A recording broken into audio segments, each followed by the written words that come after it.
Story 1: The Bench by the Lake. It started with a bench. A simple wooden bench at the edge of Merriweather Lake, worn smooth by time, its paint long faded to a soft gray, like the sky just before dawn. It had no plaque, no engraving, just four legs, a seat, and a view of the water that never seemed to change. Walter Price came every morning at 7 o'clock sharp. Rain or shine, snow or fog, he brought a thermos of black coffee and a plain bagel. Sat in the same spot, watched the lake breathe. He was 81, tall and wiry, with thick glasses and a cane he rarely admitted he needed.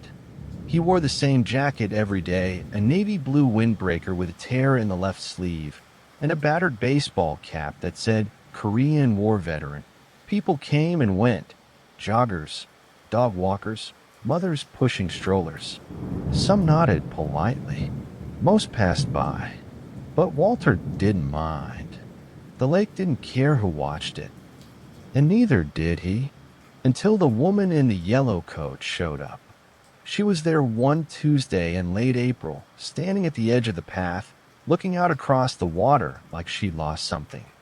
She had silver curls tucked under a knit hat, eyes the color of pale amber, and the kind of stillness that made the world seem quieter. She didn't speak to Walter, didn't sit, just stood there for almost half an hour. Then she left. She returned the next morning. This time, she sat at the far end of the bench. Walter gave her a polite nod. She nodded back. No words. It went on like that for days. Quiet company. Shared silence. Until one morning, after a light rain had washed the air clean, she spoke. "You come here often." Walter looked over, startled by the voice he hadn't yet heard. It was soft, steady. "Every day," he said. She smiled faintly. "So do I now." And that was it. Nothing grand. No immediate bond. Just an opening. Her name was Evelyn. Evelyn Clark. She was 77, a retired schoolteacher, widow of 12 years. She lived 3 blocks away. Had children in Oregon and Vermont. A cat named Roosevelt, and a fondness for raspberry jam.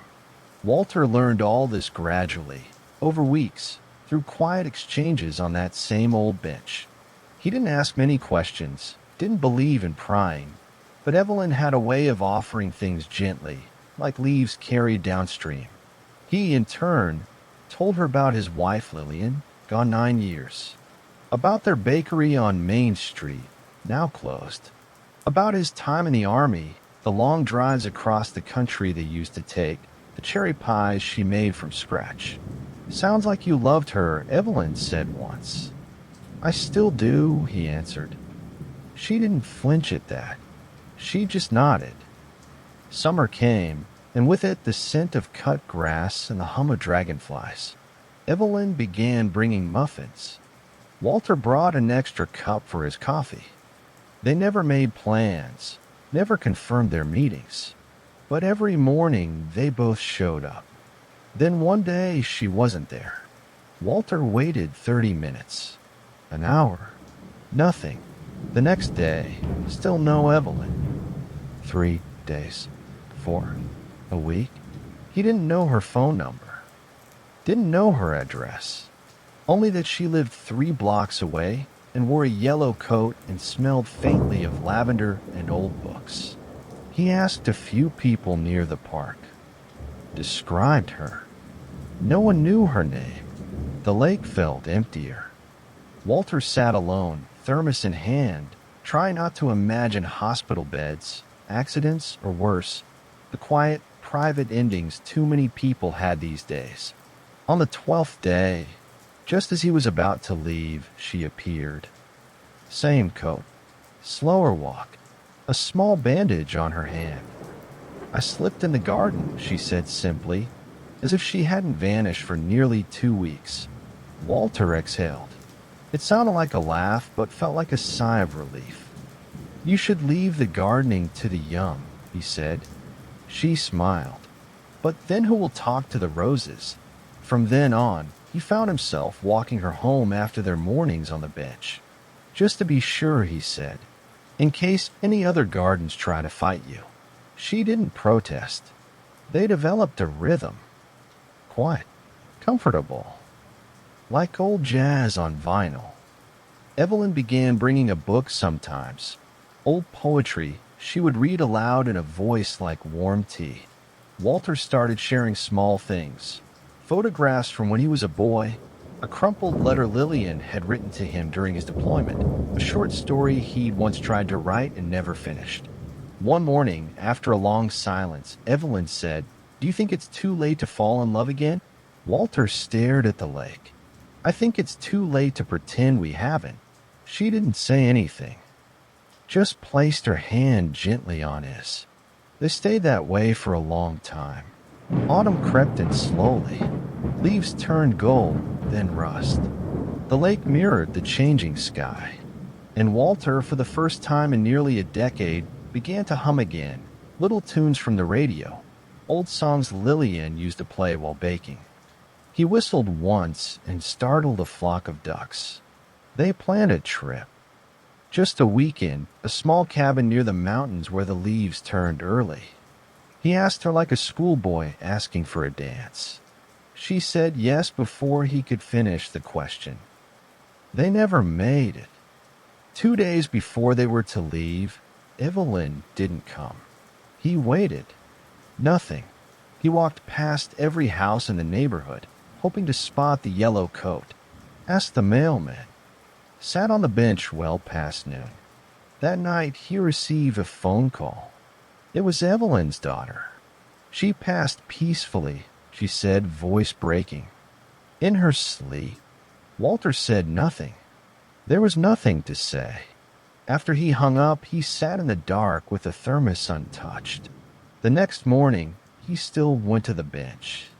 He went the morning after that, and every day after. He brought a book sometimes, the one Evelyn used to read. He'd read it aloud, softly, even when no one was around.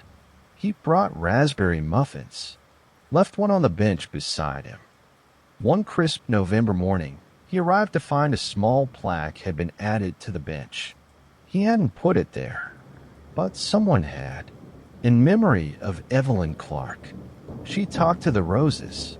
Walter sat down, tears in his eyes, hand resting on the wood. "I'll keep your seat warm," he whispered. And the lake listened, as it always had. Story 2, where the lights stayed on.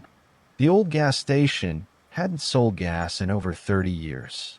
Its rusted pumps stood like forgotten sentinels along Route 47, sun-bleached and half-swallowed by weeds. The canopy above them had caved in years ago, and ivy had begun to creep over the sidewalls. But the light, the one above the front door, it still worked.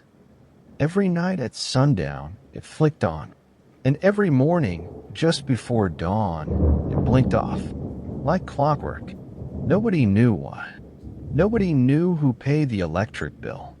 The place had been abandoned since 1989, when the last owner, a man named Hank Dobson, closed up shop and disappeared. Some said he moved south. Others said he died. A few said he simply walked into the woods one day and never came back. But that light, that stubborn little porch bulb, kept shining. It became a kind of local legend. Teenagers would dare each other to sit under it after dark. Truckers gave it nicknames like the Eye or Oil Watcher. Some folks in town said it was haunted. Others called it a miracle. But most just drove past without thinking. Except for Irene Mallory. She was 86, nearly blind in one eye, and had lived in the town of Darrington since the Eisenhower years. She didn't drive anymore.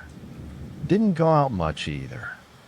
But every Thursday evening, her grandson Oliver picked her up and drove her out to the old gas station. They never stayed long. Just 10, maybe 15 minutes. She'd sit in the passenger seat with the window cracked open, listening to the crickets, feeling the cool air on her face, and watching that little bulb flicker to life. "Still on," she'd whisper every time. "Still on, Grandma," Oliver would answer. Most people assumed it was nostalgia, that she'd grown up near the place, that maybe it reminded her of her husband, gone now 20 years. But Irene never said much, just sat quietly, staring at the light like it knew something the rest of the world didn't. Until one Thursday she spoke. "You know, I met your grandfather here." Oliver turned the ignition off. "You did." It was July 1953. Hot as the devil. I had a flat tire and no spare. He was working the pump, shirt off, skin darker than leather, hair slicked back like Elvis. Smiled like he'd known me all his life. Oliver smiled. "So it was love at first sight?" Irene chuckled. "No." I told him he looked like trouble. They sat in silence for a few moments. He offered me lemonade, fixed the tire, didn't charge me. I married him 11 months later. The bulb flickered softly above the door. "It was his place," she said suddenly. "That station." Oliver blinked. "Wait, Grandpa owned this." She nodded slowly. "Built it from nothing. Ran it for 32 years. Oliver leaned back in his seat, suddenly seeing the place differently, not as a ruin, but as a chapter, a piece of his own story. "I come here," Irene said, "because it still remembers him." Oliver didn't know what to say.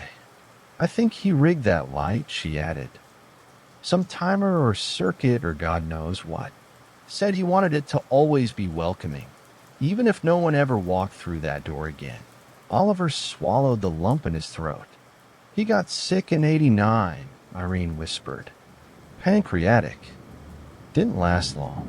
Closed the shop, kissed me goodbye, and said, 'Don't forget the light.' They watched it glow for a while longer." The next morning, Irene didn't wake up. Peaceful, they said, in her sleep. Her hand still resting on a book beside the bed. Her face calm, as if she'd just gone somewhere quiet and familiar. At the funeral, Oliver stood by her photograph, smiling through tears as people asked about the gas station. He told them the story, every word. And every Thursday after that, Oliver drove out to Route 47 alone. He'd sit in the same spot, roll down the window, and wait. At sundown, the light always came on. Still on. Always on. Story 3, The Quilt in the Attic. Marjorie Bell didn't like the attic. It was dusty, too hot in the summer, too cold in the winter, and filled with the kind of old things that made you feel like ghosts might be folded between the pages of books or tucked into the creases of forgotten clothes.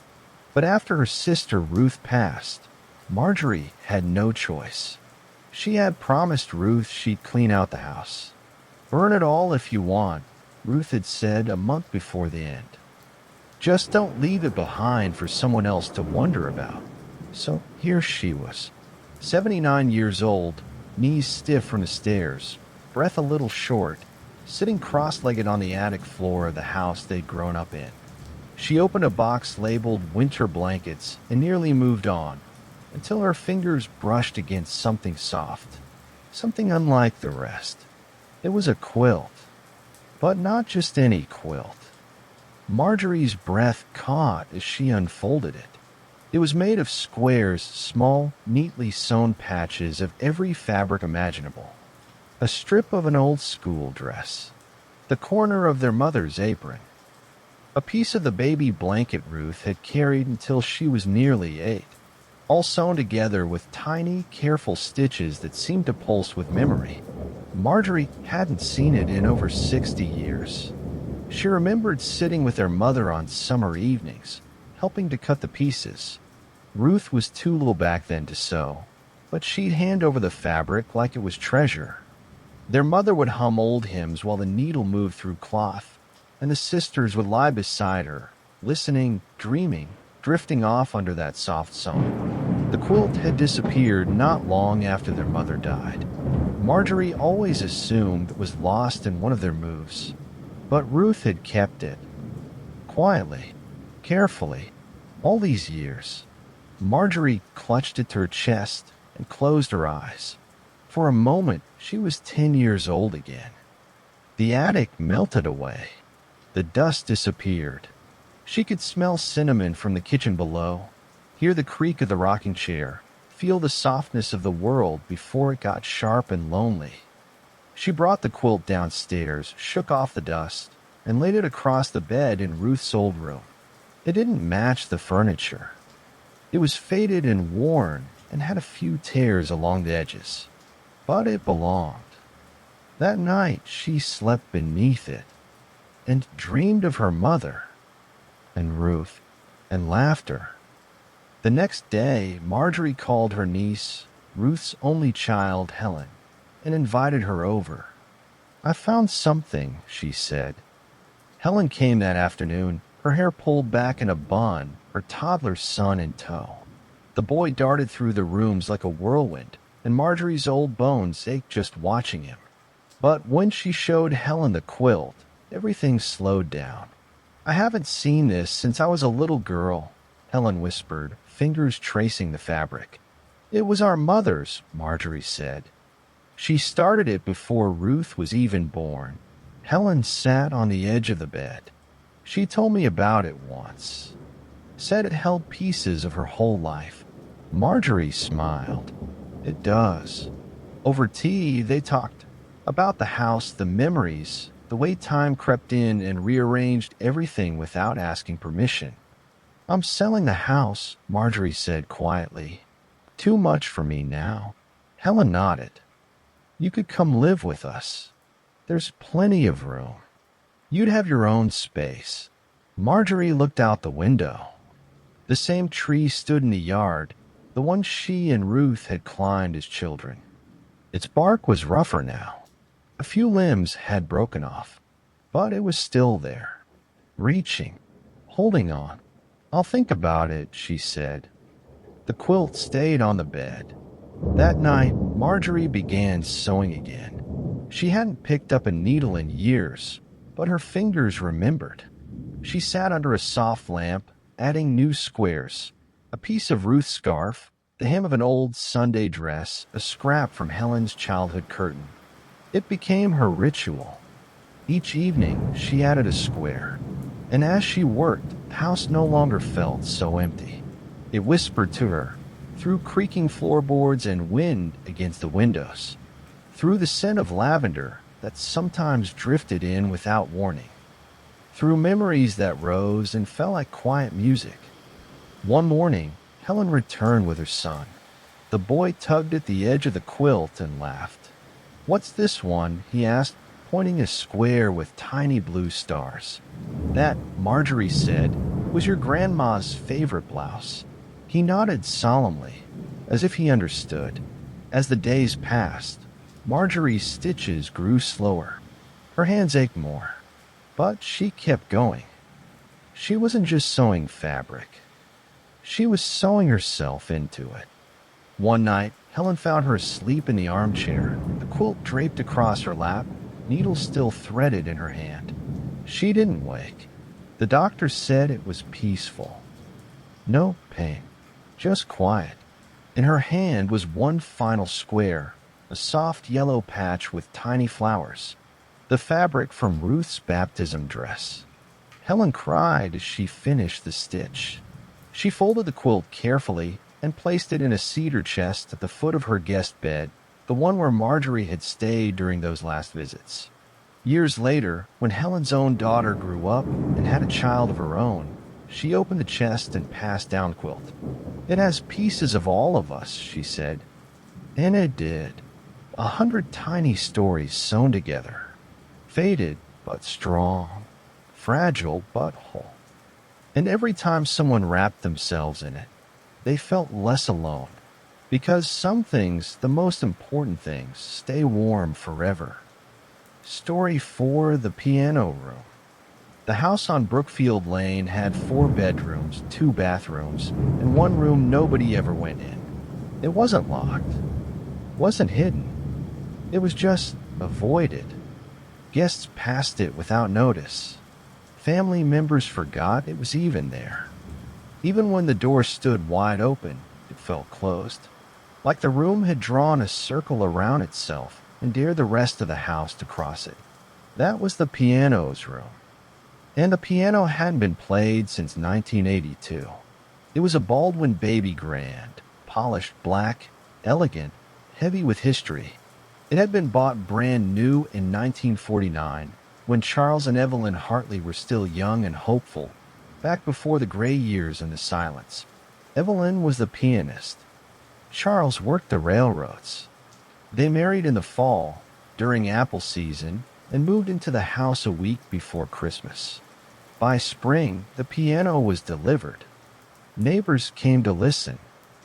They brought folding chairs and sat on the lawn outside open windows. Evelyn played Chopin, Debussy, sometimes Gershwin when she felt cheeky. Her fingers moved like water, graceful and unhurried. She never read sheet music. She didn't need to. The songs lived in her, and the piano knew her secrets. Then, one year, she stopped. Just like that. No announcement. No explanation. The lid stayed closed. The room darkened. And the music ended. Charles never talked about it. He dusted the top once a week, kept the bench tucked in, had it tuned every January out of habit, not hope. But no one sat down to play. Even their children avoided it. Time moved forward. Evelyn passed in 1991. Charles lived another 12 years after her, mostly quiet, mostly still. When he died, the house passed to their daughter Margaret, who moved in with her husband Jim and 2 sons. But the piano room stayed untouched. Margaret kept it like a museum. No toys allowed. No boxes stored. No furniture added. Just the Baldwin and the silence. By the time Margaret was in her 70s, her sons had moved across the country. Jim had passed quietly in his sleep, and the house had grown too big for her. She moved into a 1-story condo near the river, sold the furniture, donated the clothes. But she couldn't sell the house. Something stopped her. And the piano. So it stood. One day, a real estate agent named Leo came to take photos. Young, polite, eager. He walked the house with quiet respect, pausing often, nodding at the walls like they were speaking to him. When he reached the piano room, he stopped cold. "This is beautiful," he said. Margaret stood in the doorway. "It hasn't been played in over 40 years. Leo walked slowly toward it. "Do you mind?" Margaret hesitated. He lifted the lid, pressed a single key. The sound was clear, bright, alive. "It's in tune," he whispered. "I kept it that way," she said. Leo smiled and sat down. And he played. It wasn't Chopin. It wasn't even classical. It was a quiet, wandering melody, simple, honest, like something sung to a child before sleep. Margaret's hand trembled against the doorframe. The sound filled the room like breath returning to lungs. When he finished, the silence that followed felt less heavy. "You play beautifully," she said. "My grandmother taught me," Leo replied. "She used to say pianos remember everything, that they never really forget how to sing, even when we forget how to listen." Margaret blinked against sudden tears. She hadn't cried in years. The house didn't sell right away. Margaret wasn't in a hurry. But sometimes, late in the afternoon, when the sun spilled in at just the right angle, she'd walk into the room and lift the lid, just to see it again, just to imagine. One day, she sat on the bench. Her fingers hovered above the keys. She didn't press them. Not yet. But she stayed there for a long time, remembering. 2 months later, Leo returned to show the house to a young couple. They brought their daughter, maybe 7 years old, with a head full of curls and a voice full of questions. When they reached the piano room, she gasped, "Mommy, there's a real piano in here." Before anyone could stop her, she ran to it, climbed onto the bench, and started tapping out a simple tune. Twinkle, twinkle. Wrong notes. Hesitant rhythm, but real. Alive. Margaret stood behind them all, smiling. "She can have it," she said. The parents turned. "Excuse me, the piano. I want her to have it." They protested. Of course they did. It was too valuable. Too much. Too kind. But Margaret wouldn't hear it. "It was made to be played," she said. The little girl beamed. And just like that, the music returned. Weeks later, movers came. They wrapped the Baldwin carefully, wheeled it down the front steps, loaded it into a van bound for another house, another life, another beginning. Margaret watched from the porch, hand over her heart. She didn't cry. But that night, when she sat alone in her quiet condo, she thought she could still hear it. Faint, distant, the echo of keys pressed with joy, the sound of memory and hope stitched together into a song only she remembered. And for the first time in years, she slept with a window open, letting the silence be something softer, something that no longer hurt. Thanks for watching and listening. Don't forget to subscribe.